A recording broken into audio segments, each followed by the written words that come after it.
So now we know the elements of insurable risk. We also know that for a risk to be insurable, it must either have or not have certain attributes. For example, it must have limited catastrophic potential, can't be speculative in nature, and must be economically feasible. You learned that the law of large numbers isn't an actual law. Instead, it's a data and statistical base insurers use to predict the future. As we know, history tends to repeat itself. Then there was a strange term, homogeneous exposure units, which is used in connection with the law of large numbers.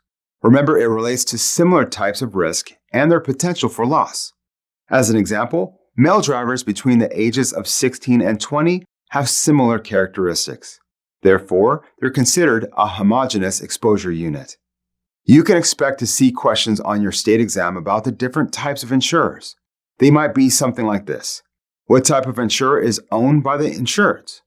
Remember, these are mutual insurers. Or perhaps, what type of insurer is considered a syndicate and members pledge their own assets to pay for insurance losses? And that's a Lloyd's Association. We also explored differences between domestic, foreign, and alien insurers. Expect to see an exam question on these. Then we looked at the 5 independent financial rating agencies, and it concluded this section with different marketing and distribution systems that are currently being used in the industry. The last section of this lesson gets into producers, their responsibilities to customers and carriers, and who the producer actually represents in an insurance transaction. We'll continue with an in-depth discussion of contracts, the elements that must be contained in a legal contract, and who can be party to contract for it to be enforceable in court. Insurance contracts are a bit different than other contracts.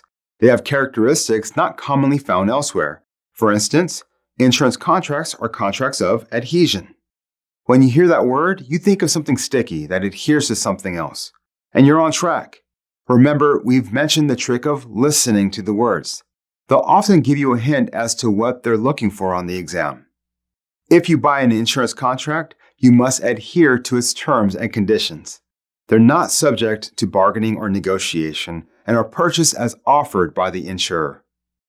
Other types of contracts might be aleatory contracts, which means they're subject to chance events and uncertainty, or personal contracts, meaning that the policy insures people, not objects. We insure people that own things like cars, homes, boats, their lives, etc. This is why the background of the person is important, and why insurance may look at things like criminal records, prior insurance history, and more. Let's move on.